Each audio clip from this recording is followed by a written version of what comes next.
जैसे ही अर्पित घर के अंदर आया, उसकी माँ शांता देवी तुरंत जोर जोर से चिल्लाने लगी, चादर लाओ, चादर लाओ, मुझे बहुत ठंडी लग रही है। अर्पित घबरा गया। माँ, क्या हुआ माँ? वहीं पास में खड़ी प्रीति चुपचाप अपनी सास की नौटंकी देख रही थी। शांता देवी का नाटक देख उसने भी जानबूझकर एक मोटा सा चादर लाकर दे दिया, वो भी इतनी भयंकर गर्मी में, और शांता देवी तुरंत उसे ओढ़ के सो गई। अर्पित माँ के पास बैठ गया। पंखा फुल 5 पर चल रहा था। अर्पित तुरंत ही माँ के लिए दवाई और पानी लेकर आया और फिर उनके सर पर हाथ रखकर हल्के हल्के से सर दबाने लगा। माँ बेटे की नौटंकी देख प्रीति मन ही मन चिढ़ गई।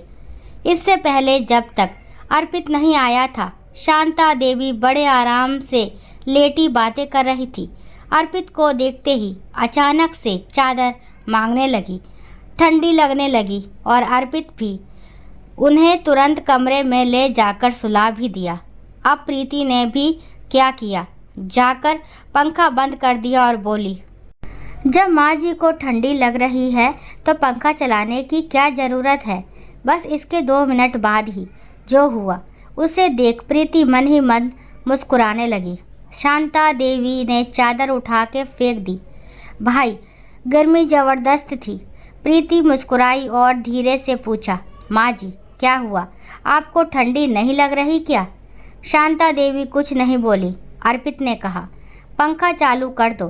प्रीति ने पहले चादर साइड में रख दी ताकि पंखा चालू होने के बाद ये फिर से ओढ़ ना ले, और फिर पंखा चालू किया। ये सारा खेल मुश्किल से 10 मिनट के अंदर हो गया। अर्पित भी अपनी माँ की ये नौटंकी देख रहा था। प्रीति ने कहा, अर्पित देखा ना, यही नौटंकी होती है दिन भर मेरे साथ। मैं जब भी कुछ बोलती हूँ तो तुम्हें लगता है कि मैं तुम्हारी माँ से जलती हूँ। देख लिया ना, तुम्हारे आने से पहले ये एकदम ठीक थी। तुम्हें देखते ही इनको ठंड लगने लगी। अब बेचारा अर्पित क्या बोले, जब सब कुछ उसकी आंखों के सामने हुआ था। अपनी माँ की ऐसी नौटंकी तो वह सपने में भी नहीं सोच सकता था, क्योंकि माँ इतनी मीठी बोलती थी कि वो सोच भी नहीं सकता था कि उनके अंदर ऐसा भी कुछ हो सकता है। असल में अर्पित और प्रीति की शादी अभी 1 साल पहले ही हुई थी। अर्पित बाहर नौकरी करता था। जब भी छुट्टी मिलती घर आ जाता। प्रीति को वो अपने साथ नहीं ले जा पाता, क्योंकि जब भी ले जाने की बात करता, शांता देवी को कोई ना कोई गंभीर बीमारी लग जाती। हर बार यही होता। इस बार प्रीति ने ठान लिया था कि वह अपने पति के साथ जरूर जाएगी और शांता देवी की नौटंकी अर्पित को दिखा कर ही मानेगी। इस बार भी जैसे ही उन्हें पता चला कि अर्पित प्रीति को लेकर जाएगा, शांता देवी की नौटंकी चालू हो गई। लेकिन इस बार प्रीति ने उन्हें भयंकर गर्मी में चादर ओढ़ाई और पंखा बंद कर दिया। और जैसे ही सच्चाई सामने आई, अर्पित ने कुछ नहीं कहा, बस बोला, माँ मैं प्रीति को लेकर जाऊंगा, टिकट करा लिया है। पहले तो शांता देवी कुछ नहीं बोली, फिर बोली, बेटा तुम्हारी खुशी से बढ़कर कुछ नहीं है, ले जा बेटा, मैं क्यों रोकूंगी, तू खुश रहेगा तो मैं भी खुश रहूंगी। मैं उन माँओं में से नहीं हूँ जो अपनी खुशी के लिए दूसरों को दुख दे। मैं जैसे तैसे खा लूँगी, कभी बना लिया कभी पानी पी लिया, मरने वाली थोड़े ना हूँ इतनी जल्दी। अर्पित बोला, नहीं माँ, ऐसी बात मत बोलो, मेरे रहते तुम्हें खाना बनाने की ज़रूरत नहीं है, मेरी कमाई किस दिन काम आएगी। यह सुनकर शांता देवी को लगा कि शायद अर्पित अब प्रीति को लेकर नहीं जाएगा, पर तभी अर्पित बोला, मैं प्रीति को लेकर जा रहा हूँ और तुम्हारे लिए मैंने गोकुल चाचा की लड़की कविता से बात कर ली है। वह सुबह शाम खाना बना जाएगी, 3000 रुपये महीना लेगी। यह सुनते ही शांता देवी का दिल बैठ गया। 3000?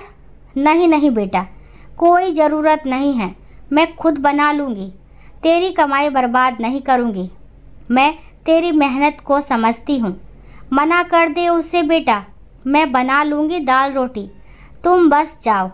ये शब्द शांता देवी के मुंह से निकले तो अर्पित ने कहा, ठीक है माँ, मना कर दूंगा, लेकिन जब तक आप बीमार हो तब तक तो बना लेने दो, फिर जब ठीक हो जाओगी तो खुद ही बना लेना। अर्पित की बात सुनकर अब शांता देवी भी कुछ बोल नहीं पाई। इस बार तो उनकी दाल सच में नहीं गली।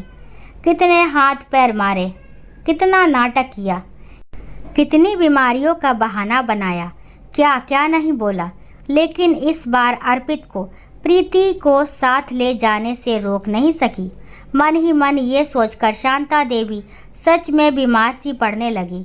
आखिर ऐसा क्या कर दिया इस बहू ने जो मेरा बेटा अब मेरी बात नहीं मान रहा। ऐसा तो कभी हुआ ही नहीं था। अब तक हर बार अर्पित ने माँ की भावनाओं को देखकर अपना फैसला बदल लिया था, लेकिन इस बार नहीं। इस बार प्रीति ने संयम और समझदारी से न सिर्फ अपने अधिकार की लड़ाई लड़ी, बल्कि अर्पित को सच्चाई भी दिखा दी। शांता देवी अपनी सोच में डूबी रही, लेकिन उनकी सोच का अब किसी को कोई लेना देना नहीं था। प्रीति को सिर्फ इस बात की खुशी थी कि वो इस बार अपने पति अर्पित के साथ जा रही है, और अर्पित को भी कोई पछतावा नहीं था कि वो अपनी बीमार माँ को छोड़कर जा रहा है, क्योंकि अब उन्हें पता था कि बीमारी सिर्फ बहाना थी। अर्पित समझदार था, उसे पता था कि जैसे माँ बाप की जिम्मेदारी है, वैसे ही पत्नी के प्रति भी उसका कर्तव्य है। एक के चक्कर में दूसरे को नज़रअंदाज करना सही नहीं है। तो दोस्तों, आशा है आपको हमारी आज की कहानी नाटक पसंद आई होगी। अगर हाँ तो कृपया वीडियो को लाइक, शेयर और चैनल को सब्सक्राइब ज़रूर करें।